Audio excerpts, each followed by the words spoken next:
Welcome to Shri Guru Charan YouTube channel. ఈ ఉగాది సందర్భంగా గురుగారిని కలవడం జరుగుతుంది. గురుగారు నమస్తే. గురుగారు శుభాశీస్సులు అన్న. హ్యాపీ ఉగాది గురుగారు. ఇంగ్లీష్లో ఉగాది శుభాకాంక్షలు. ముందుగా శ్రీ గురు చరణ్ అనే మీ యూట్యూబ్ ఛానల్ వీక్షకులకి, ప్రేక్షకులకి, శ్రేయోభిలాషులకి, అభిమానులకి, అనంతమైనటువంటి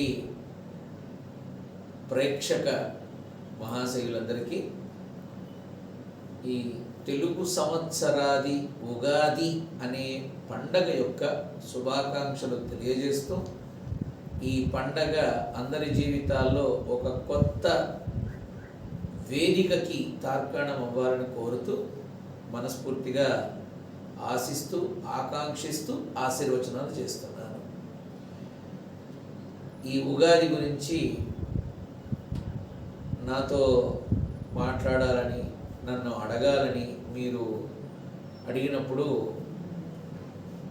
అసలు మీరు ఈ పండగ గురించి నేను చెప్పేది ఏమీ లేదు, అందరికీ తెలిసిందే.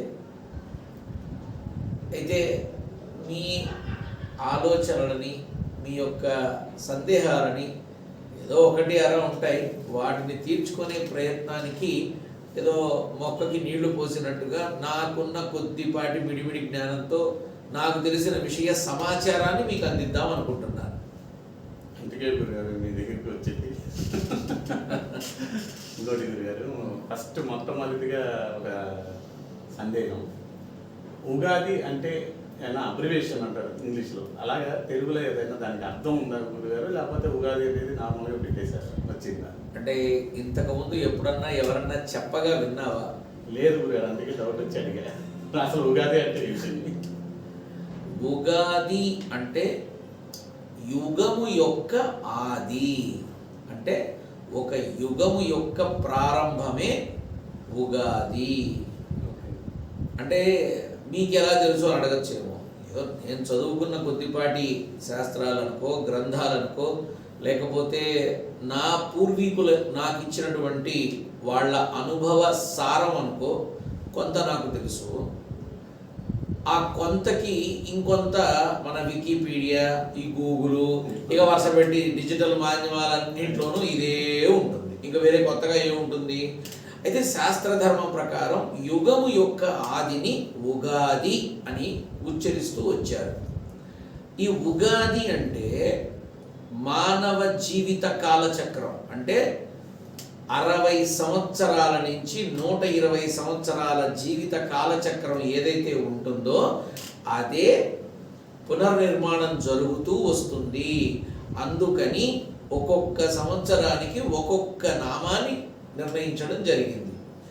అంటే ఒక మనిషి ఇతవిధంగా పూర్ణాయుష్కుడైతే 120 సంవత్సరాల దాకా ఉంటాడు.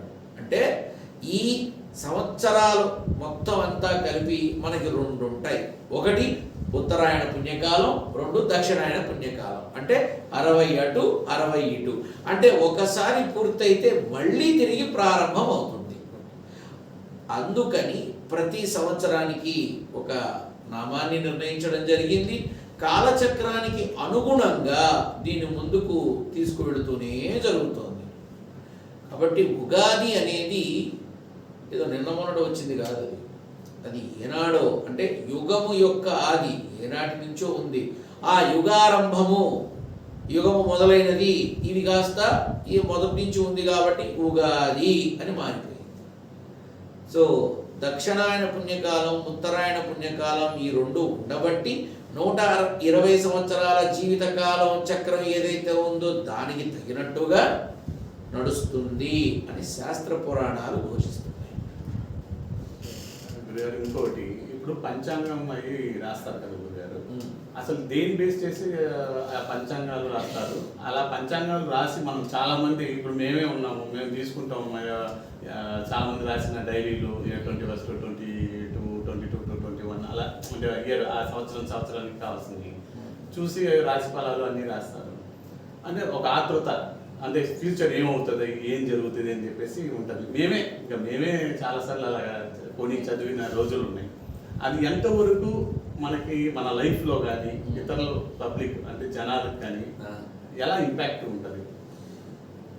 అంటే ఇక్కడ చాలా సున్నితమైన ప్రశ్న ఇది. అంటే నా సమాధానం మాత్రం అయ్యో వాడు బాధపడతారేమో, అయ్యో వీళ్ళు ఏమన్నా అనుకుంటారేమో అని నా సమాధానం ఉండదు. ఖచ్చితంగా నువ్వు అడిగిన ప్రశ్నకి నా పరిభాషలో నేను చెప్పే విధానం చాలా ఖచ్చితంగా ఉంటుంది. పంచాంగస్ అనేది నవగ్రహ కూటములకు సంబంధించిన స్థితిగతులని, రాకపోకలని, వీటన్నిటినీ ఒక విధానంలోకి తీసుకొచ్చి వాటి యొక్క గమనాన్ని, వాటి యొక్క పరిధుల్ని, పరిమితుల్ని, కాలగమనాన్ని, కాలచక్రానికి అనుగుణంగా గ్రహస్థితి ఏదైతే కదులుతుందో దానిని చూసి తద్వారా జాతకాలు, గ్రహాలు, రాసులు, నక్షత్రాలు అన్నిటికీ ఇక వాటి యొక్క అవధులు, పరిధులు, పరిమితులు వాటన్నిటిని బట్టి సమయాలు, నిర్ణయాలు అన్నీ చేసి ఇది ఇలా ఉంటుంది అని చెప్పే ప్రయత్నమే పంచాంగం. ఆ పంచాంగంలో ఏం చేస్తారు? ఈ జాతకాలు చెప్పించుకోవడానికి వీలుగా పుట్టిన తేదీ, పుట్టిన సమయం, పుట్టిన స్థలం, ఆ గ్రహము, రాశి, నక్షత్రం, తద్వారా వాళ్ళకి ఏ రకంగా ఉండబోతోంది, ఏ రకంగా జరుగుతుంది, ఏ రకంగా కదులుతుంది అనేది ఆ పంచాంగంలో ఉంటుంది. అంటే దాన్ని ఫాలో అవ్వచ్చు గురుగారు మనం? ఇప్పుడు ఫాలో అవ్వచ్చా అంటే ఒక మనిషికి అంటే వినాయక చవితి ఇష్టం. ఎందుకు ఇష్టం? గణేష్ నిమజ్జనం చేసేటప్పుడు వాళ్ళ ఆనందం, వాళ్ళ సంతోషం, అది ఒక రకమైన ఇష్టం. వాడికి ఉగాది అంటే ఇష్టం ఉండాలని రూల్ ఉందా? లేదుగా. వాడికి కృష్ణాష్టమి అంటే ఇష్టం, ఉట్టి కొట్టచ్చు అని. అక్కడ కృష్ణాష్టమి, ఆ కృష్ణమూర్తి జన్మించాడు అవన్నీ కాదు. అక్కడ నువ్వు కృష్ణాష్టమను సందుకు ఒకడు ఉట్టి కొడతాడు. అక్కడ ఉట్టి కొట్టడము, ఆ కుండ బాధలు కొట్టడము, ఆ రంగులతో, ఆటలతో, కేరింతలతో ఆనందం, ఇదే తెలుసు. కృష్ణాష్టమి అంటే ఏమిటి, అసలు దాని యొక్క విశిష్టత ఏమిటి ఎంతమందికి తెలుసు? ఎంతమంది ఆచరిస్తున్నాడు? కృష్ణాష్టమి నాడు కృష్ణుడి ఇంటికి వస్తాడేమోనని బుల్లి చిన్న చిన్న పాదాలతో ఆ చక్కటి ముద్రలతో పెట్టుకుంటారు కొంతమంది ఇంటి ముందు డ్రమ్ములు పెడతారు నీళ్ళతో. సాయంత్రం ఉట్టి కొడుతున్నాం రా రండి అందరం కలిసి ఆడదాము అని. అంటే ఒక్కొక్కళ్ళకి ఒక్కొక్క రకమైన అలవాటు, ఒక్కొక్క రకమైన ఇష్టం ఉన్నప్పుడు ఒక్కొక్క రకమైన నమ్మకం ఉండొచ్చుగా. ఇప్పుడు ఆ పంచాంగాన్ని బట్టి మా అయ్యగారు బాగా చెప్తారు, మా పంతులు గారు బాగా చెప్తారు అనే నమ్మకంతో ఉన్న వాళ్ళు ఉంటారు. అది వాళ్ళ నమ్మకానికి సంబంధించింది. దాన్ని విమర్శించే నైతిక హక్కులు మనకి లేవు. అయితే ఒక రకంగా చూస్తే మరి ఇప్పుడు పంచాంగంలో అన్ని విధాలుగా ఉంటాయి. చివరికి బలి పడితే ఏమవుతుంది, బండి ఎదురొస్తే ఏమవుతుంది, నల్లపిల్లి ముందుకు వస్తే ఏమవుతుంది, అన్నీ ఉంటాయి. అన్ని విశేష వివరాలు అందులో ఉంటాయి, అందులో అనుమానం లేదు. అలాగే ఆ పుస్తకం ఏదైతే ఉందో, నాకు పేర్లు కూడా కొన్ని గుర్తున్నాయి, కొన్ని గుర్తులేదు. సరే, ఇప్పుడు ఒకరికి చెప్పి ఒకరికి చెప్పకపోవడం అనేది ఎందుకు? ఆ పుస్తకాలన్నీ చక్కగా ఈ జాతకాలకు సంబంధించి అన్ని రాసిన మార్కెట్లోకి వచ్చే ముందు ఎక్కడ పెడతారు? బుక్ స్టాల్స్, భగవంతుడి దగ్గర పెడతారు. భగవంతుడి దగ్గర పెట్టి, నాన్న మరి ఇంత చేయించాను, నన్ను ఒడ్డున పడేసి నాకు కొంత లాభాన్ని ఇప్పించు తండ్రి అని అది అచ్చు వేయించిన వాడు కూడా భగవంతుడికి పెడతాడు. అవునా? ఆ పుస్తకాలు తీసుకొచ్చిన వాడు, ఆ పంచాంగాలు తీసుకొని చూసి 10 మందికి జాతకాలు చెప్పేవాడు ఎక్కడ పెడతాడు? వాడి పూజా స్థానంలో వాడు పూజించే గాయత్రి అమ్మవారో, లేకపోతే వెంకటేశ్వరుడో, లేకపోతే సరస్వతి దేవో అక్కడ పెడతారు. దాంతో పాటు ఇంకెక్కడ పెడతారు? వినాయక చవితి నాడు వినాయకుడి కింద పెడతారు. ఎందుకని? ఆయన అనుగ్రహంతో ఈ పంచాంగం పట్టుకొని 10 మందికి చెప్పి 10 రూపాయలు సంపాదించాలి, నాన్న అనుగ్రహించు అని భగవంతుడి దండం పెడతారు. అంటే ఫైనల్గా నీకేమర్థమైంది? ఏదైనా భగవంతుడు దగ్గరికి వెళ్ళాల్సిందే. అవునా? అలాగే ఆ జాతకాల్ని నమ్ముతారా, నమ్మరా, పంచాంగాన్ని అనుసరించచ్చా, కూడదా అంటే జాతకాల్ని నమ్మేవాడు ఉన్నారు కాబట్టి చెప్పేవాడు ఉన్నారు. నమ్మేవాళ్ళు ఉన్నారు కాబట్టి చెప్పేవాళ్ళు ఉన్నారు, ఆ జాతకాలు అనుసరించి వెళ్ళేవాళ్ళు ఉన్నారు కాబట్టి దానికి తగిన విధంగా గ్రహ కూటమి, నక్షత్రాలు, రాసుల గురించి చెప్పేవాళ్ళు ఉన్నారు. మీది గ్రహాలకు జపాలు చేయాలండి అంటారు, చేస్తున్నారు. నమ్మేవాళ్ళు ఉన్నారు కాబట్టి చేస్తారు. పూజలు చేయాలండి, చేస్తున్నారు. ఇప్పుడు ఫలితం ఏమవుతుందని అడుగుతావేమో. ఫలితం జరిగింది అనుకో, ఆయన చెప్పారు ఈయన చెప్పారు, మనం చేసేసాం, అయిపోయింది, అందుకే ఈ ఫలితం అని అంటారు. అదే కాకపోతే అక్కడ వచ్చే మాట ఏమిటి? ఇదిగో మీ గ్రహం ఇది, మీరు చెప్పింది ఇది, మీరు అన్న మాటలు ఇవి, మీరు తేదీ ఇది, సమయం ఇది, అంతా మీరు చెప్పినట్టే ఉంది కాబట్టి మేము చేసాం, కాకపోతే మీ కర్మ మేమేం చేస్తాం అని అంటారు. అంతేగా? ఇప్పుడు చేయించుకున్నవాడు వాడిని తిట్టలేడు, కొట్టలేడు, చేసినవాడు వాడిని కొట్టలేడు, తిట్టలేడు. మన కర్మ, మన తలరాత, భగవంతుడు మనల్ని చిన్న చూపు చూశాడు అని అంటారు. అంతేగా? అయితే ఈ జాతకాల మీద ఆధారపడి ఎంతోమందికి జీవన అభివృద్ధి జరుగుతోంది. కాబట్టి దీన్ని మనం ఎలా తీసుకోవాలి అంటే, మంచి జరిగిందని ఆహా అనుకోకూడదు, చెడు జరిగిందని చీ అనకూడదు. ఎవరి అభిప్రాయానికి తగ్గట్టుగా, ఎవరికి కావలసినట్టుగా వాళ్ళు వెళ్ళాలి. ఈరోజు వరకు పంచాంగం అనే దాన్ని నేను పట్టుకోవాలి. ఈరోజు వరకు నా ఇన్నేళ్ల జీవితంలో పంచాంగం అనే దాన్ని పట్టుకోవాలా నేను. అంటే బ్రాహ్మణి కాదా? ఎవరి అభిప్రాయం వాళ్ళది. నాకు ఆ పంచాంగం అనే దాని మీద పెద్దగా అవగాహన లేదు. ఎందుకు లేదు? నేను పట్టుకోలేదు. ఎందుకు పట్టుకోలేదు నాకు తెలియదు. ఎందుకు తెలియదు? నాకు భగవంతుడు తప్ప ఇంకోటి తెలియదు కాబట్టి నేను పట్టుకోలేదు, అంతే. కానీ దాని మీద ఆధారపడి జీవనాభివృద్ధి పొందుతూ జీవితంలో పైకి వచ్చిన వాళ్ళు కూడా ఉన్నారు. అది ధర్మం. ఎందుకు? దాని మీద వాళ్ళు పట్టు సాధించారు కాబట్టి వాళ్ళు చెప్పగలుగుతారు, అంతే. ఉగాది అంటేనే మనకి అందరికీ తెలిసింది, ఫస్ట్ ప్రిఫరెన్స్ ఇచ్చేది పచ్చడి. ఉగాది పచ్చడి అంటారు. ఆ ఉగాది పచ్చడి స్పెషల్ ఏంటి గురుగారు? ప్లస్ అది అంటే అంటే ఎందుకు ఆ ఉగాది పచ్చడి అంత ఇంపార్టెన్స్ ప్లే చేస్తుంది ఈ ఉగాది పండుగకి? మన తెలుగు పండుగలలో ఉగాది ప్రథమం. మన జీవితంలో, మానవ జన్మలో అత్యంత ప్రథమంగా ఉండేది కామ, క్రోధ, లోభ, మోహ, మద, మాత్సర్యాలు. అంటే ఇవి అరిషడ్వర్గాలు. అవునా? ప్రతి పండగకి ఒక నిర్దిష్టమైనటువంటి ఒక సూచిక ఉంటుంది. ప్రతి పండగకి శ్రీరామనవమి, రాముల వారి కళ్యాణం, వినాయక చవితి, వినాయకుని పూజ, దీపావళి అంటే అమ్మవారి పూజ, దుర్గాష్టమి అమ్మవారి మూల రూపానికి పూజ. అలాగే ఇంకా నువ్వు కృష్ణాష్టమి తీసుకున్నా, సుబ్రహ్మణ్య షష్ఠి తీసుకున్నా, ఒక్కొక్క పండక్కి ఒక్కొక్క నిర్దిష్టమైన కారణము, సూచిక ఉన్నాయి. అలాగే చాలామందికి తెలియదు ఉగాది వస్తే పచ్చడి చేసుకుని తిందామని, ఇంత తప్ప తెలియదు. ఉగాది అంటేనే అరిషడ్వర్గాల అయినటువంటి అన్ని రకాల మధురిమలు మన జీవితంలో ఉంటాయి అని చెప్పడమే ఉగాది పచ్చడి యొక్క మూల కారణం. ఇప్పుడు ఉగాది పచ్చడి అంటే ఏమిటి? అంత కారము, అంత ఆవు పిండి, అంత ఉప్పు, అంత నూనె, అదే నువ్వుల నూనె వేసి చేయడం కాదుగా పచ్చడి. కానీ చాలామంది ఏదో ఉగాది పచ్చడి చేసావా, ఏదో చెంచా పెట్టి నేను పోవాలి బయటికి అని అంటారు. టైంపాస్ తినేవాళ్ళు ఉంటారు టీవీ చూస్తూ, అన్ని మామిడికాయ ముక్కలు వేసారని. నేను చూసా, ఎవరిదాకా ఎందుకు రాయంటోనే చూసా. అయ్యో ఆ గుజ్జంతా వద్దు కానీ ఆ మామిడికాయ ముక్కలు మాత్రం వేసేవాడిని, కథ పొలపొలగా బాగుంటాయి. ఏమిటి నాకు పొందా? ఉగాది పచ్చడి అంటే అదే. ఉగాది పచ్చడి అంటే అన్ని రకాల మేళవింపు మన జీవితం.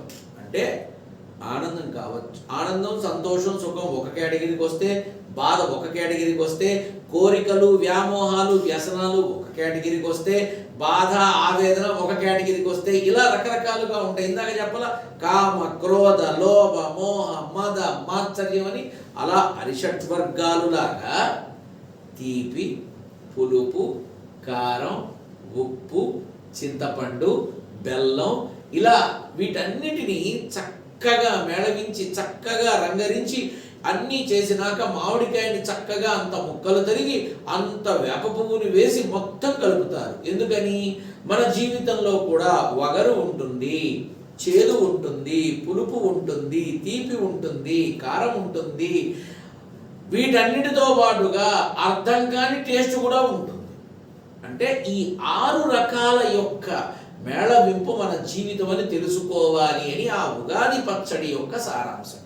అంటే మనం ఆ పచ్చడిని ఎందుకు తీసుకోవాలి అంటే ఈ పచ్చడిలో ఎన్ని రకాల విధానాలు ఉన్నాయో అన్ని రకాలు మన జీవితంలో ఉంటాయి. వీటన్నిటితో కలిసి మనం ముందుకెళ్ళాలి అన్న ఆలోచనతో ఉగాది పచ్చడికి ఒక అర్థం ఉంది.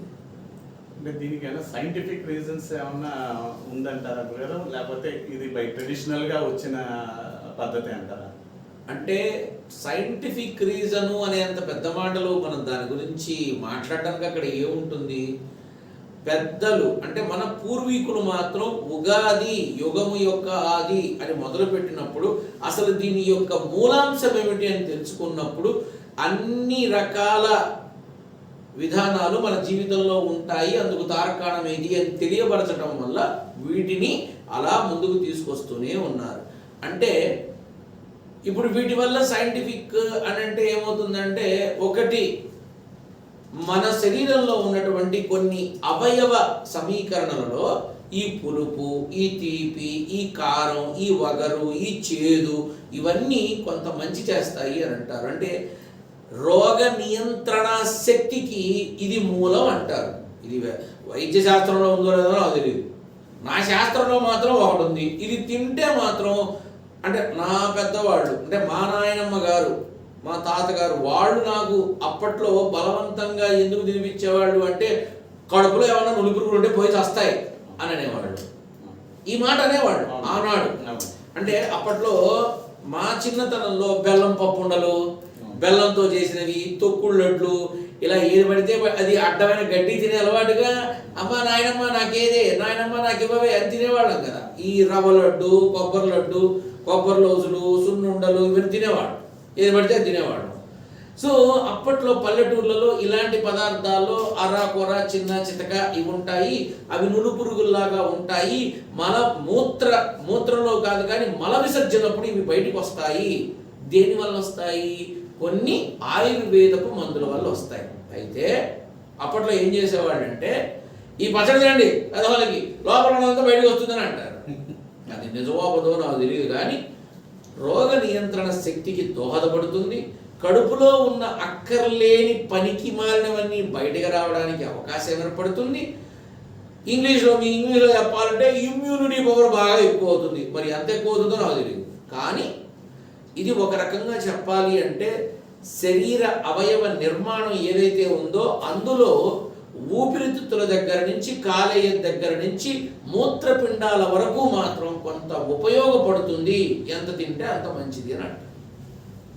ఇంకా ఉగాదికి అని అంటే ఇంకేమైనా చేయడానికి స్పెషల్స్ కానీ లేక అంటే నాట్ ఓన్లీ ఫుడ్ ఐటమ్స్ కాదు గురుగారు, పూజలు కానీ ఇంకోటి కానీ వగేరా ఏమన్నా చేస్తే బాగుంటుందా? మంచిది ఏమన్నా సజెషన్స్? అంటే ఉగాది నాడు మంచి, ఇప్పుడు నన్ను ఒకటి ప్రతి పండగ మంచిదే, ప్రతిరోజు మంచిదే, అనుకున్న ప్రతి క్షణము మంచిదే. మనం చెయ్యడానికి మన సంకల్పంలో బలం ఉండాలి కానీ దానికి పండగ రావాల్సిన అవసరం లేదు.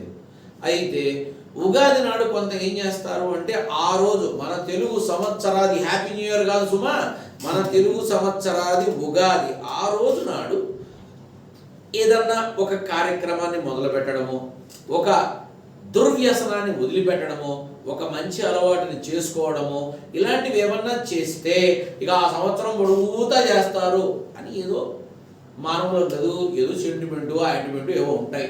ఇలా కొన్ని ఎమోషనల్ ఫీలింగ్స్ ఉంటాయి.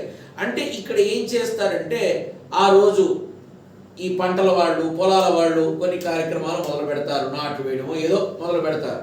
అలాగే ఈ వ్యాపారస్తులు అందులో ముఖ్యంగా వైశ్య వర్గానికి, వైశ్య సమూహం అంతా ఏం చేస్తారు అంటే అమ్మవారికి చక్కగా పూజ చేసి కొత్త సంవత్సరాది నాడు కొత్త పుస్తకాలతో కొత్తగా వ్యాపారాన్ని 20-30 సంవత్సరాల నుంచి చేస్తున్నా ఉగాది నాడు ఏం చేస్తారు అంటే అందరూ దీపావళి నాడే లక్ష్మీ పూజ చేస్తారు. వీళ్ళు ఆ రోజు కూడా అమ్మవారిని గౌరవించి అమ్మవారికి చేసి ఆ కొత్త పుస్తకాల మీద స్త్రీ అని రాసి ఈ కొత్త సంవత్సరం మాకు బాగుండాలి అని మొదలు పెడతారు వాళ్ళు.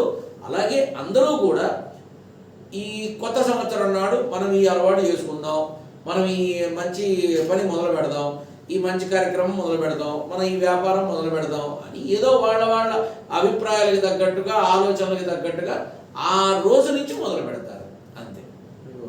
మీరు చెప్పినట్టు new year, happy new year, అదే న్యూ ఇయర్ 31st నైట్ లేకపోతే ఫస్ట్ అది ఒకటి వచ్చి యాక్చువల్గా ఇంగ్లీష్ వాళ్ళ తర్వాత అది వాళ్ళ న్యూ ఇయర్ అన్నారు. ఉగాది వచ్చి మన తెలుగు వాళ్ళదే అన్నారు.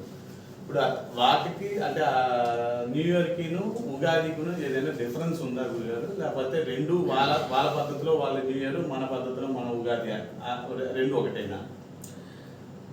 అంటే ఇది అరువు తెచ్చుకున్న ఆనందం హ్యాపీ న్యూ ఇయర్ అంటే, అంతే తప్ప వేరే ఏం లేదు.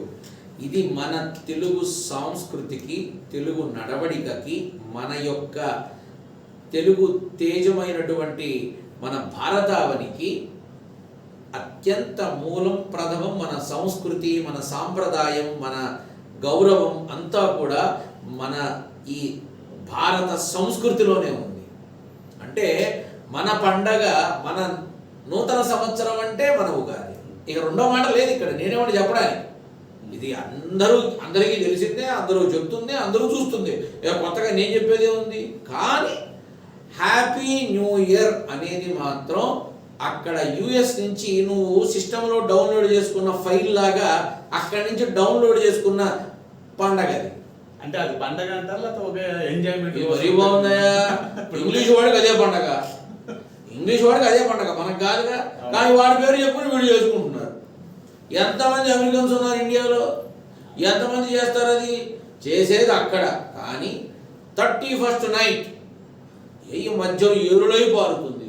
ఓ అమ్మ వ్యవహారాలు వేరులై వేల వేలగా జరుగుతాయి. అన్ని రకాల మరి ఆ రకంగా చూసుకుంటే అన్నీ కూడా జరుగుతూనే ఉంటాయి. ఇది అక్కడి నుంచి తెచ్చుకున్న సౌలభ్యం, ఇక్కడ కాదు. మన సంస్కృతి కాదు, మన విధానం కాదు, మన పద్ధతి కాదు. అయితే ఒకరిని విమర్శించే హక్కు మనకి లేదు.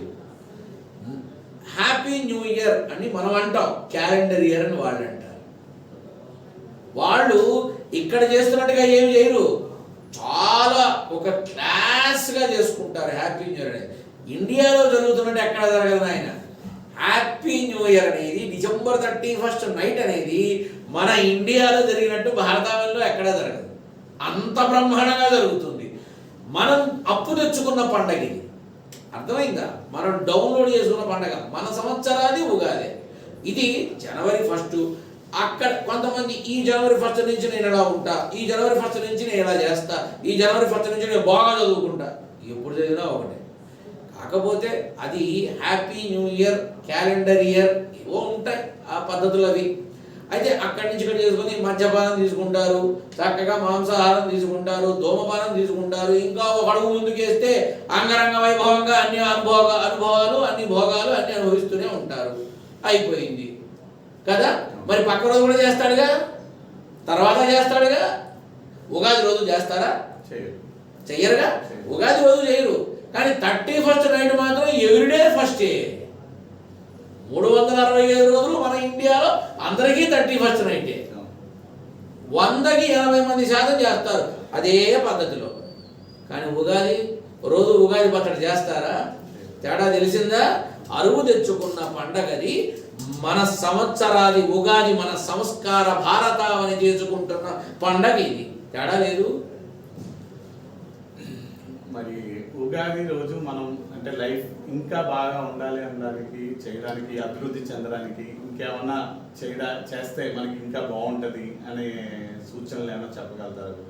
నేను చెప్పేది ఏముంది నాన్న, ఒక మనిషి తనకు సంబంధించిన విధానాల్లో నేను ఈ నిర్ణయం తీసుకుంటున్నా అన్నప్పుడు వాడు ఆ నిర్ణయానికి కట్టుబడి ఉండాలి. నేను ఇలా ఉండాలి అని అనుకుంటున్నా, వాడు అలా ఉండాలి.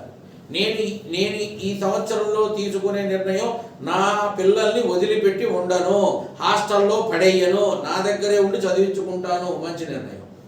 నేను నా తల్లిదండ్రుల్ని వృద్ధాశ్రమానికి పంపను, నా దగ్గరే ఉంచుకుంటాను, బిజినెస్ డెవలప్మెంట్ కానీ ఏమన్నా మనం దీనికి చేయడానికి ఏమి ఉండదు నా. ఇది కామన్గా ఏంటంటే చెప్పలేదు ఇందాక ఆ పంచాంగం చూసి వాడి జాతకానికి తగ్గట్టుగా ఏది చేస్తే బాగుంటుందో తెలుసుకొని అది చేస్తూ ఉంటాడు వాడు, అంతే. ఎవరైనా కూడా వాళ్ళ మనసుకి అనిపించింది చేస్తే 10 రూపాయలు వచ్చినా ఆనందంగా, 1,00,000 రూపాయలు వచ్చినా ఆనందంగా ఉంటాడు. ఇష్టం లేనిది చేస్తే కష్టంగానే ఉంటుంది, అది పండగైనా మారు రోజైనా. కాబట్టి ఈ సంవత్సరం ఈ ఉగాది వచ్చింది, ఈ ఉగాది నుంచి నేను ఇక ఈ డెవలప్మెంట్ తీసుకోవాలి అని స్వయంకృతంగా వాడు తీసుకునే నిర్ణయాలే వాళ్ళకి మంచి ఫలితాలు ఇస్తాయి. ఆఖరిగా ఒకే ఒక క్వశ్చన్, అంటే ఆ ఒక క్వశ్చన్లో చాలా ట్విస్టులు ఉండొచ్చు, అడగమంటారా? అడుగునా ఒకేసారా విడివిడిగానా? అంటే దాంట్లో 4-5 క్వశ్చన్స్ ఉంటాయి, మీరు ఒకేసారి చెప్పినా మాకు అభ్యంతరం లేదు. అడుగునా. పంచాంగ శ్రవణం అంటే ఏమిటి? దానివల్ల లావాదేవీలు అంటే నష్టం, లాభాలు, ప్రాఫిట్ లాస్ వాటెవర్ ఏదంటే అది, దీన్ని ఒక కార్యక్రమంగా తీసి గవర్నమెంట్ చాలా మంది ఒక ప్రోగ్రామ్ లాగా ఆర్గనైజ్ చేస్తారు. దీనివల్ల వాళ్ళకి ఏమైనా లావాదేవీలు ఉన్నాయా? దాని గురించి మీరు కొంచెం ఎక్స్ప్లెయిన్ చేస్తే. నేను చెప్పిన తర్వాత ఎడిట్ చేయకుండా టెలికాస్ట్ చేస్తావా? ఇప్పుడు దాకా మీరు వీడియోస్ చూసి ఎప్పుడైనా ఎడిట్ చేసేవాళ్ళు అన్ని పెట్టేస్తారు. నేను చెప్పింది బట్టి నేను చూడడం ఎందుకు? ఎడిట్ నువ్వే చెప్పాలి అంతే. పంచాంగ శ్రవణం, శ్రవణం అంటే వినటం, శ్రవణం అంటే వినటం. పంచాంగం అంటే ఆ సంవత్సరానికి సంబంధించిన, ఇందాక చెప్పాను నేను పంచాంగం అంటే ఏమిటి అని. ఆ పంచాంగంలో ఉన్నటువంటి ఆ పుస్తకంలో ఉన్న విషయాన్ని శ్రవణానందంగా అందరూ వినే విధంగా చెప్పటం ఏదైతే ఉందో దానిని పంచాంగ శ్రవణం అంటారు. ఇక ఈ పంచాంగ శ్రవణం వల్ల లాభ నష్టాలు ఏంటి? ఇందులో లాభం లేదు, నష్టం లేదు. వింటే విన్నట్టు, లేకపోతే లేదు. ఎవడు వింటాడు, ఆ పుస్తకం ఇస్తే వెళ్ళి చదువుకుంటాం అంటారు. ఇది కూడా అనేవాడు ఉంటారు. కానీ వయోవృద్ధులు కావచ్చు, రిటైర్మెంట్ పీపుల్ కావచ్చు, చాలామంది ఏంటంటే ఇలాంటి కార్యక్రమాలను ఇష్టపడతారు. ఇలాంటివి జరిగే చోట వెళ్ళి చక్కగా ఆలకిస్తారు. ఎందుకని? వాళ్ళ జాతకం ఎలా ఉందో వినేడుద్దాం, అంతేగాని అక్కడ ఊరికే వెళ్ళి కూర్చోవడం కాదు. ఇప్పుడు చెప్తారు కదా, ఈ పంచాంగ శ్రవణంలో నా నక్షత్రం ఏమిటి, నా రాశి ఏమిటి, ఇది ఇప్పుడు ఇది చెప్తారు కదా, మనం వినాలి. ఇలా వినేవాళ్ళు కూడా ఉంటారు. ఆ సంవత్సరం అంతా, ఆ సంవత్సరం పొడుగునాత ఏవైతే జరగబోతోందో విందాము అన్న ఆసక్తితోనూ ఉంటారు. అంటే ఇది ఏ ఒక్క చోట కాదు, తెలుగు వాళ్ళు ఉన్న చోట, అది అమెరికా గడ్డ అయినా సరే, తెలుగు వాళ్ళు ఉన్న చోట ఖచ్చితంగా ఈ పంచాంగ శ్రవణం అనే కార్యక్రమాన్ని నిర్వహించి తీరుతారు. ఖచ్చితంగా నిర్వహించి తీరుతారు. అంటే అది వింటే మంచిదనా లేకపోతే అంటే అలాని కాదు నాన్న. ఇప్పుడు వింటే మంచిది. ఇప్పుడు భారతం వింటే మంచిదా, చూస్తే మంచిదా? అంటే వింటే ఇంటికి మా ఇంట్లో అలా రన్ అవుతే మంచిదని మా మామలు అంటే మా కదా. అలాగే ఈ పంచాంగ శ్రవణం అనేది చదవడానికి బద్ధమైన వాడు వెంటనే, అంతే. వినడానికి బద్ధమైన వాడు చదవడమే. ఇంక ఇందులో ప్రత్యేకత ఏముంది? కాకపోతే ఏంటంటే ఎక్కువగా ఒక వయసు పైబడిన వాళ్ళు కూడా చక్కగా అందరూ వెళ్ళి ఈ పంచాంగ శ్రవణాన్ని ఆలకిస్తారు. ఈ సంవత్సరం ఈ రాసుల వారికి, ఇప్పుడు ఒక ఇంట్లో ఉన్న 5గురికి 1, 2, 3 రాసులు కలుస్తాయి, నక్షత్రాలు కలుస్తాయి, అన్నీ కలవగా. సో వీళ్ళంతా ఏం చేస్తారు? అది అక్కడ కార్యక్రమం జరుగుతోంది, మనం వెళదాం, మనం కూర్చుందాం, మనం విందాం, ఈ సంవత్సరం మనకి ఎలా ఉండబోదో తెలుస్తుంది కదా అని ఏదో ఉత్సుకత, ఏదో కాసేపు అలా వెళ్ళడం వల్ల తెలిసిన వాళ్ళందరూ వస్తారు, తెలిసిన వాళ్ళందరూ మాట్లాడతారు, అదొక ఆనందం. అలా జరుగుతూ ఉంటుంది. ఇది పంచాంగ శ్రవణ కార్యక్రమం.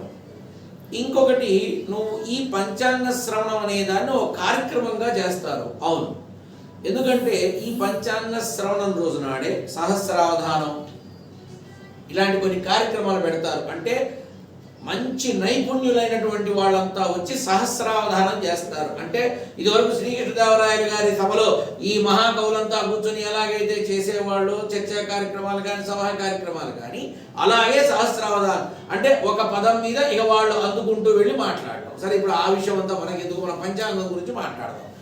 ఈ పంచాంగ శ్రవణం అనే కార్యక్రమాన్ని తెలుగుతనానికి ప్రతీకగా జాతక, రాశి, నక్షత్ర, గ్రహాలు సంబంధించిన వాటికి పూర్తి విషయ సూచికని తెలిపే విధంగా చేయించే కార్యక్రమమే పంచాంగ శ్రవణం.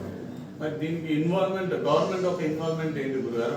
వాళ్ళు కూడా ఒక ప్రోగ్రామ్ లాగా చేసి కండక్ట్ చేసి ఆర్గనైజ్ చేస్తున్నారు కదా.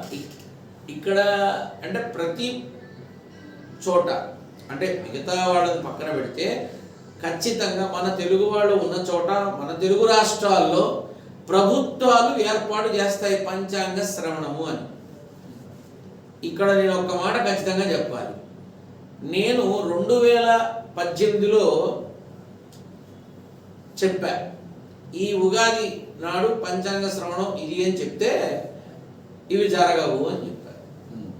ఆనాడు పాలకులైనటువంటి చంద్రబాబు నాయుడు గారు ముఖ్యమంత్రిగా ఉన్నప్పుడు చెప్పారు. కానీ ఆనాడు ఆయన నిర్వహించినటువంటి ఉగాది పంచాంగ శ్రవణంలో వాళ్ళు ఈ సంవత్సరం కూడా ఎలా ఉంటారు, చంద్రబాబు నాయుడు గారు మళ్ళీ ముఖ్యమంత్రి అవుతారు, అది ఇది అని ఓహో ఎంత బ్రహ్మాండంగా చెప్పారు. నాకు నవ్వు వచ్చింది, నవ్వాలో ఏడవాలో అర్థం కాదు. ఎందుకని అక్కడ పంచాంగ శ్రవణంలో వాళ్ళు చెబుతున్న వాటిలో కొన్ని మాత్రమే ధర్మబద్ధంగా ఉన్నాయి, కొన్ని లేవు అని నేను ఆనాడే చెప్పాను. ఇప్పుడు ఆనాడే అక్కడి వాళ్ళకే అక్కడ సంబంధికులకే చెప్పాను నేను, అయ్యా వీళ్ళు పంచాంగ శ్రవణం ఏదైతే చెప్తున్నారో వచ్చే సంవత్సరం 2019 కూడా అసలు దేదీప్యమానంగా ఉంటుంది చంద్రబాబు నాయుడు గారికి, అది ఇది అని చెప్తున్నారు. ఆహా ఓహో అసలు ఇక బ్రహ్మాండంగా తిరుగులేదు అని చెప్పారు. ఏమనాలి? ఏమీ చేయలేని పరిస్థితి. నిజం నాకు తెలిసి ముందే చెప్పా, అందుకు నేను దుష్టుడిని అయ్యా, నేను దుర్మార్గుడిని అయ్యా. నేనేం చేస్తాను, జరగబోయే చెప్పాను. కానీ చివరికి ఏం జరిగింది, 2018 అక్టోబర్ నవంబర్లో నా దగ్గరకు వచ్చినప్పుడు, నాన్న ఈ పంచాంగ శ్రవణం ఏమో నాకు తెలియదు, ఆ ప్రభుత్వ కార్యక్రమంలో పాల్గొన్న పెద్దలు ఎవరైతే ఉన్నారో వాళ్ళు ఏం చెప్పారో నాకు నమ్మకం లేదు, కానీ జరగబోయేది మాత్రం ఇదే అని 2018 అక్టోబర్ నవంబర్ నెలల్లో నన్ను కలిసిన అనేక మందికి చెప్పా 2019లో ఎన్నికల ఫలితాలు ఇవి అని. నీకు ఇంతకు ముందు కూడా ఒక కార్యక్రమంలో చెప్పారు, రాజకీయపరమైన ప్రశ్నలు వేసినప్పుడు ఫలానా మనుషులు కావాలంటే మీరు వెళ్ళి అడగండి అని. అలాగే ఇది ఒక కార్యక్రమంగా భావించి ఎలా ఉంటుందో చెప్పాలి. కానీ అరే మనల్ని పిలిచారు కాబట్టి వాళ్ళని గొప్పగా పోగొడదామని మాత్రం అబద్ధాలు చెప్పకూడదు. ఇది నేను కొంత అంటే నన్ను ఎవరు ఎలా విమర్శించినా, ఎవరు నన్ను ఏమనుకున్నా ఆనాడు చెప్పిందే జరిగింది. 2019లో చెప్పా, దేశం అష్టదిగ్బంధనం అవుతుంది 2 సంవత్సరాలు అని. 2019లో చెప్పా నేను, దేశం అష్టదిగ్బంధనం అవుతుంది అని. 2020, 2021 ఏమైనాయి అంటే నేను చెప్పానా లేదా అంటానికి సాక్ష్యాలు కావాలంటే నా పరివారం ఎంతమంది అయితే ఉన్నారో అందులో చాలా మందికి తెలుసు. ఎవరో ఎందుకు, నేనే 2020 జనవరి 27వ తారీఖు నాడు జాగ్రత్త పడకపోతే నాకున్న సంస్థలో వ్యవస్థలో అన్నీ గనక జనవరి 27, 2020వ సంవత్సరం గనక అన్నీ షట్ డౌన్ చేయకపోతే, అంటే మూసి వేయకపోతే అప్పుల పాలై రోడ్డు మీదకి వచ్చేవాడిని. ఎందుకని 2020 మార్చి 27 నుంచి మొదలైందిగా, అంటే నేను బయటపడ్డట్టేగా. ఇంతకన్నా ఏం చెప్పను? దేశం అష్టదిగ్బంధనం కాబోతోందని 2019 నవంబర్లో చెప్పా. 2020 సంక్రాంతి వచ్చినప్పుడు చెప్పా, ఈ పండగే మనం చేసుకోవడం, ఇక పండగలు లేవు, 2 సంవత్సరాల దాకా మనం చేసుకోము అని చెప్పా. నవ్వి ఊరుకున్నారు. నీకేమన్నా జాతకాలు తెలుసా, గ్రహాలు తెలుసా అని. జరిగింది అదేగా. అంటే ఏంటంటే ఉగాది ఒక ప్రభుత్వం ఉగాది నాడు పంచాంగ శ్రవణం చేస్తే పంచాంగం యొక్క విషయాన్ని తెలియపరచాలి తప్ప ప్రభుత్వ అధికారుల కోసమో ప్రభుత్వ అధినేతల కోసమో లేనిది చెప్పకూడదు, ఉన్నది దాచకూడదు. ఇప్పుడు ఖచ్చితంగా ఆ విషయంలో కొంచెం అందరూ ఆలోచిస్తే బాగుంటుంది అన్నది నా అభిప్రాయం. ఇక్కడ ఒకరిని విమర్శించట్లేదు, ఒకరిని దూషించట్లేదు. లేనిది చెప్పొద్దు, ఉన్నది దాచద్దు, ఖచ్చితంగా చెప్పాలి. ఎందుకంటే ఇలా అవుతాయి అంటే వానలు పడితే పడతాయని చెప్పాలి. వాతావరణ సూచికలో అబ్బో బ్రహ్మాండమైన తుఫాన్ అంటారు, ఏది రాదే. మొన్న ఒక గవర్నమెంట్ ఆఫీసరే నన్ను అడుగుతున్నాడు, గురువు గారు మీరు చెప్తారా కొంచెం, ఇక్కడ రిపోర్ట్ ఇలా ఉంది, వచ్చే అవకాశం ఉందా అని. ఏవి రాదురా నువ్వు ప్రయాణం, ఎందుకంటే వాడు తిరుమల ప్రయాణం పెట్టుకున్నాడు, అందుకని నన్ను అడిగాడు. చక్కగా వెళ్ళిరా బాబు అని. నేను చాలామందికి నన్ను అడిగినప్పుడు ఉన్నది ఉన్నట్టు చెప్తా. ఆ క్షణంలో నన్ను ఏమన్నా 4 బూతులు తిట్టినా తర్వాత అంటారుగా గురువు గారు ఆ రోజు చెప్పారు అని. ఆ క్షణం ఆ మనిషిలోని ఆత్మ ఆయన చెప్పారా మనకి ముందుగా అని అనుకుంటాడు. చూసావా, అదే నాకు వేల ఆశీర్వచనాలు. ఎన్నడూ లేని విధంగా తిరుమలని నీళ్ళలో చూస్తారు మీరు అన్న. తిరుపతిలో ఏది రోడ్డో ఏది కాలవో ఏది ఏమిటో అర్థం కాక చస్తారు. దర్శనాలు ఆగిపోతాయిరా అన్న. ఇప్పుడు కరోనా మళ్ళీ వస్తుందా అన్నారు. కాదు, కరోనా కాదు, కానీ జరిగి తీరుతుంది అన్న. మరి అందరికీ తెలిసిన విషయమేగా, ముందే చెప్పా. అంటే నేను చెప్పానో లేదో కూడా మీరు చాలా మంది ఎవరైతే నా పరివారం ఉన్నారో వాళ్ళందరినీ అడగచ్చు. ఎవరో ఎందుకు, మొన్న 5 రాష్ట్రాలకు సంబంధించిన ఫలితాలని నేను ముందుగానే హెచ్చరించా, మీ ద్వారానే తెలియపరిచా, జరిగిందిగా. కాబట్టి ఎవరికి చెప్పినా పంచాంగ శ్రవణం అనేది ఆ పంచాంగంలో ఉన్నటువంటి రాసులు కానీ గ్రహాలు కానీ నక్షత్రాలు కానీ స్థితిగతులు కానీ గమనాలు కానీ ఆ ప్రక్రియలు కానీ మొత్తం ఏదైతే ఉందో అది చెప్పండి. అందరూ చక్కగా వింటారు, మంచికి మంచి. అంటే ఏదైనా ఇబ్బంది సమయం ఉంది భగవంతుని పట్టుకుంటారు, బయటపడతారు. కానీ అవతల వాళ్ళ మెప్పు కోసం మాత్రం నాన్న మనం లేనిది చెప్పకూడదు, ఉన్నది దాచకూడదు. ఈ విషయాన్ని మీ ద్వారా నేను అందరికీ తెలియపరుస్తున్నాను. ఖచ్చితంగా ప్రభుత్వం ఈ కార్యక్రమాన్ని ఒక కన్నుల పండుగగా, అది ఏ ప్రభుత్వమైనా, ఎందుకంటే తెలుగు సంవత్సరాది ఉగాది మొదటి పండుగ, భారతావనిలో భారత సంస్కృతిలో మన సాంప్రదాయాలకు తగ్గట్టుగా చేసే మొదటి పండుగ కాబట్టి చక్కగా ఈ కార్యక్రమాన్ని వేడుకగా చేస్తారు. అది ఎప్పటి నుంచో వస్తుంది. గురుగారు, ఇంకొక చిన్న క్వశ్చన్ గురుగారు. ఇప్పుడు మీరు అన్ని సంవత్సరాలు లాస్ట్ 2 years 3 years ఇలాగ ప్రిడిక్ట్ చేసి చెప్పారు, అంతా బాగుంది, అలా యాజ్ ఇట్ ఈస్ మీరు చెప్పినట్టు జరిగినాయి. సో ఇప్పుడు ఈ ఉగాది నుంచి వచ్చే సంవత్సరం 23 ఉగాది వరకు ప్రజలకి, సామాన్య ప్రజలకు కానీ వాటర్ పబ్లిక్ అందరికీ ఎలా ఉంటుంది? అంటే బిజినెస్ తరఫున కానీ, హెల్త్ వైజ్ కానీ, అలాగే హ్యాపీనెస్ కానీ, ఫైనాన్షియల్ కానీ, అన్ని రకాలుగాను ఎంతవరకు బాగుండదా అనేది చెప్పగలుగుతారు? ఫస్ట్ క్వశ్చన్కి ఆన్సర్ ఏంటంటే, ఈ 2-3 సంవత్సరాలు కాదు, గడిచిన 30 సంవత్సరాలుగా చెప్తున్నారు. మీరు చెప్తున్నారు కానీ మాకు వెలుగులోకి వచ్చింది నేను అంటే నన్ను బాగా వెలుగులోకి 2018 నుంచి రావడం జరిగింది. అంటే నేను అప్పటి వరకు ఏదో ఊరూరు తిరిగే బిచ్చగాడిలాగా అన్ని ఊర్లు తిరుగుతూ అందరికీ నాకు తోచిన సేవ చేస్తూ ఏదో కాస్త భగవంతుడి అనుగ్రహంతో అలా నడుస్తూ ఉండేవాడిని, అలా చేస్తూ ఉండేవాడిని. 2018 జూలైలో నరసరావుపేటలోని బరంపేటలో ఉన్నటువంటి సాయినాథుడి క్షేత్రం సాయిబాబా వారి మందిరంలో అడుగుపెట్టిన తర్వాత నుంచి మాత్రం ఇవాళ ఢిల్లీ కేంద్ర స్థాయి వరకు నా పేరు పాకింది. అంటే ఆ బాబావారి సన్నిధిలో ఆ భగవంతుడు నన్ను ఆ రూపంలో కరుణించి కటాక్షించి నా జీవితాన్ని మార్చాడా అని మాత్రం అనిపించింది. అంటే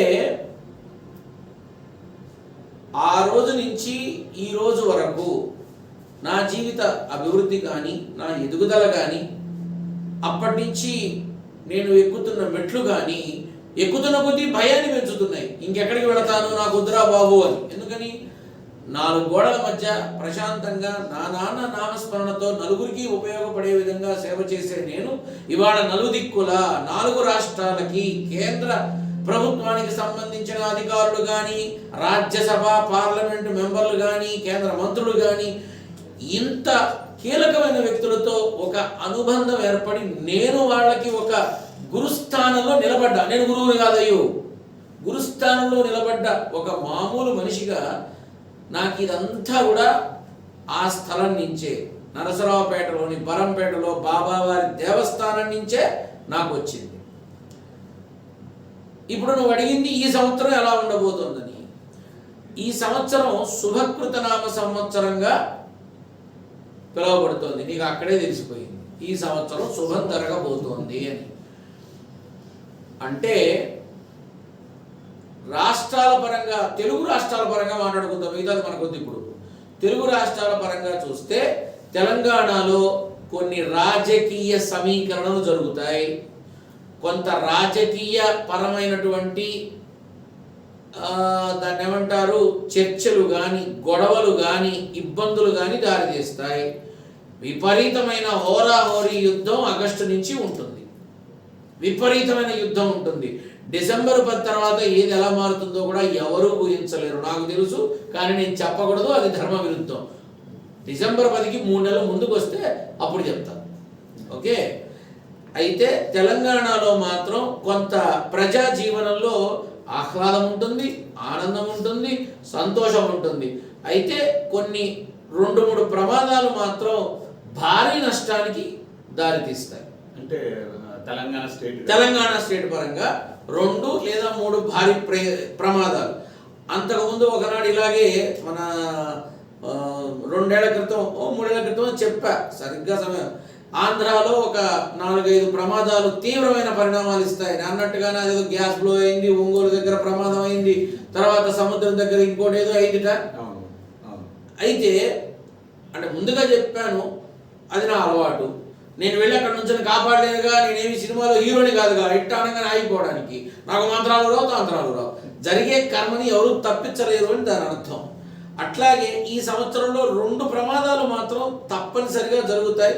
అంటే రోజు జరిగే చిన్న యాక్సిడెంట్స్ కాదు నాన్న, కొంత నష్టాన్ని, ఆస్తి నష్టం, ప్రాణ నష్టం జరిగే అవకాశం ఉంది. ఆ 2 మాత్రమే. అంటే మళ్ళీ కరోనా కానీ కరోనా కాదు, ఒక విధ్వంసకరమైనటువంటి ప్రమాదంలో అలాంటి సిచ్యువేషన్స్ జరుగుతాయి. కానీ మిగతా వరకు చూస్తే మాత్రం కొంత ఉవ్వెత్తున ఎగిసే రాజకీయ అలలు మాత్రం విపరీతంగా ఉంటాయి. రాజకీయ సమీకరణలు ఉంటాయి, మనుషుల మార్పులు ఉంటాయి, నాయకత్వపు మార్పులు ఉంటాయి, కీలకమైన నాయకులు మారే అవకాశం ఉంది. కొంతమంది నాయకుల ఆరోగ్యం పూర్తిగా దెబ్బతినే అవకాశం ఉంది. ఒకళ్ళిద్దరు వాళ్ళ స్థితిగతుల్ని మర్చిపోయే స్థితి కూడా ఉంది ఇంతవరకు. ఇక ఆంధ్ర వైపుకి వస్తే వచ్చే క్యాబినెట్లో 3 మినహా మిగతా అంతా మారిపోయినా ఆశ్చర్యం లేదు. అందరూ మారిపోయినా ఆశ్చర్యం లేదు. ఖచ్చితంగా మారేది మాత్రం ఉంది. అంటే ఇప్పుడు కొంతమంది ఉంటారు, అందులో ఒక 3 వరకు కాకుండా మిగతా అంతా మారే అవకాశం ఉంది. ఒకళ్ళిద్దరు ఎక్కువైనా ఆశ్చర్యం లేదు. కానీ ఒక కొత్త ఒరవడి, లాభం ఎంత ఉంది, నష్టం ఎంత ఉందని పక్కన పెడితే ఆంధ్ర రాష్ట్రం మొత్తం విపరీతమైనటువంటి ఈ ధర్నాలు కావచ్చు, రాస్తారోకోలు కావచ్చు, తర్వాత కొంత ఈ దాన్ని ఏమంటారు యుద్ధ వాతావరణాలు కావచ్చు, ఇవి అనవసరంగా జరుగుతూ ఉంటాయి, ఉపయోగం ఉండదు. అంటే ఇప్పుడు ప్రభుత్వం మీద విపరీతమైన ఒత్తిడి తీసుకొద్దామని ప్రయత్నం చేస్తూనే ఉంటారు, ఉపయోగం ఉండదు. ఇప్పుడు ఒక ఎగ్జాంపుల్లో చెప్పాలి అంటే, ఒక్కసారి సచిన్ కానీ ధోని కానీ ఫామ్లోకి వస్తే ఎవరన్నా అవుట్ చేయగలరా? అట్లా ఉన్నాడయ్యా మీ జగను ఇక్కడ ఈ ఫామ్లో. ఆ యోగం అలా నడుస్తోంది. ఆ యోగాన్ని నడిచేప్పుడు ఎదురుగుండా ఎవడొచ్చినా కొట్టుకుపోతాడు గాలిలో, అంతే. అయితే మరో కీలక నేత, పేరు చెప్పకూడదు, మరో కీలక నేతని మాత్రం కోల్పోయే అవకాశం ఉంది ఆ ప్రభుత్వం. ఇప్పుడున్న ప్రభుత్వం మరో కీలకమైన నేతను కూడా పోగొట్టుకునే అవకాశం ఉంది. అంటే గడ్డు కాలం నడుస్తోంది. అది గనక జయించారా ఇక తన 9 సంవత్సరాల దాకా ఢోకాలేదు. అది అయితే ఆంధ్ర రాష్ట్రంలో కొంత మేరకు ఆడపిల్లల మీద మాత్రం జరిగే అకృత్యాలు తగ్గుముఖం పడతాయి పూర్తిగా. స్త్రీ యొక్క రక్షణ ప్రథమ పీట వేస్తుంది. రైతులకి మంచి జరుగుతుంది, ఆర్థికపరమైన లావాదేవీల్లో నష్టము వస్తుంది. ఇప్పుడు నా చేతిలో పంచాంగం లేదు, నేను చెప్పిందంతా రికార్డ్ అవుతుంది. రేపటి రోజు నువ్వు టాలీ చేసుకో, ఎప్పుడు మళ్ళీ వచ్చేవు కాదు, నేను గుర్తుంటే నా దగ్గర రా, అప్పుడు చూసుకో. అర్థమైందా? అయితే అక్కడ ఆ ప్రభుత్వమైనా ఇక్కడ ఈ ప్రభుత్వమైనా వానలకి లోటు లేదు, ఏ ఇబ్బందులు ఉండవు.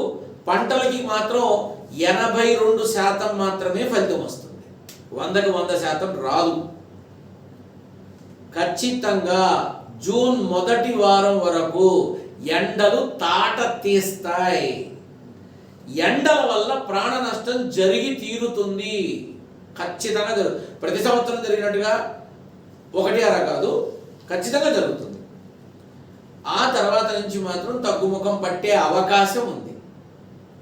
అది కాబట్టి ఈ ప్రభుత్వాలకు సంబంధించినంత వరకు ఇతమిద్దంగా ఈ విషయాలు ఏవైతే చెప్పానో నువ్వు పరిగించి చూసుకో. ఏ అనుమానం లేదు, ఏదైనా డౌట్ ఉంటే నా దగ్గర రా. ఇప్పుడు ఫైనాన్షియల్గా డెవలప్మెంట్ ఉంటుంది గురుగారు రెండు రాష్ట్రాలకి.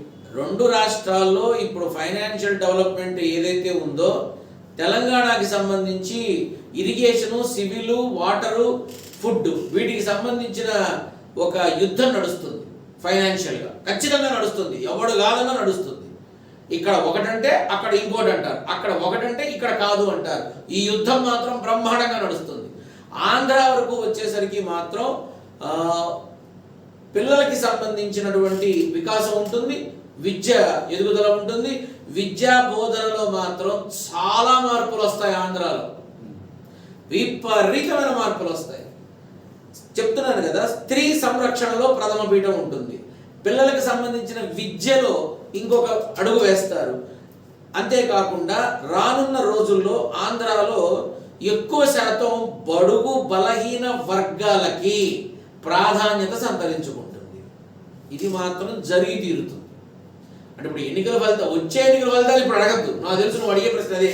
అప్పటికి ఇంకా సమయం ఉంది, కానీ ఇది మాత్రం జరిగి తీరుతుంది. ఏదైతే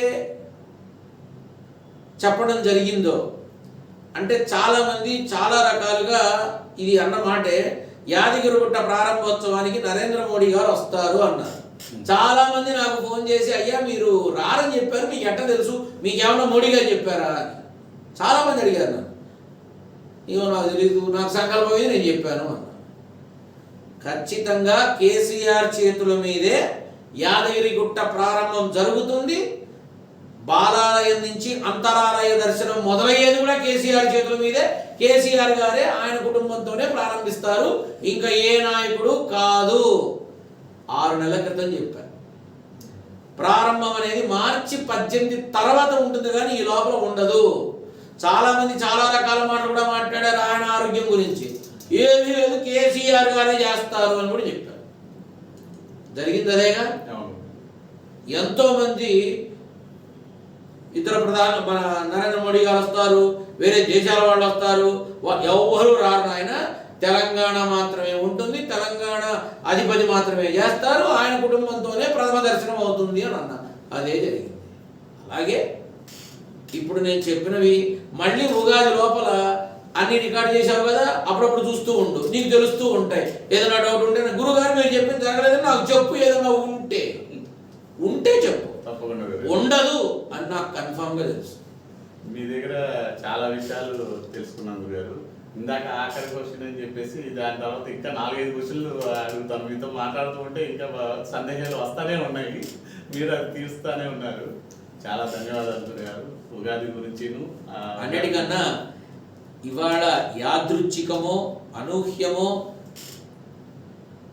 తెలియదు కానీ అద్వితీయమైనటువంటి విధానం ఏంటంటే, ప్రతి స్త్రీకి, ప్రతి ఇల్లాలికి, ప్రతి ఆడపిల్లకి మూలమైనటువంటి అవసరమైనటువంటి ప్రతి ఆడది కోరుకునేటటువంటి పసుపు కుంకాల వర్ణంతో మనం కూర్చోవడం, పసుపు కుంకాలతో ప్రారంభం కావడం, ఉగాది పండక్కి పసుపు కుంకాలని తెలుగు మహిళలందరికీ దీర్ఘ సుమంగళిగా పసుపు కుంకాలతో ఉండాలని కోరుకుంటూ ఆశీర్వచనం చేస్తున్నట్టుగా ఈ రంగులో నన్ను కూర్చోబెట్టడం.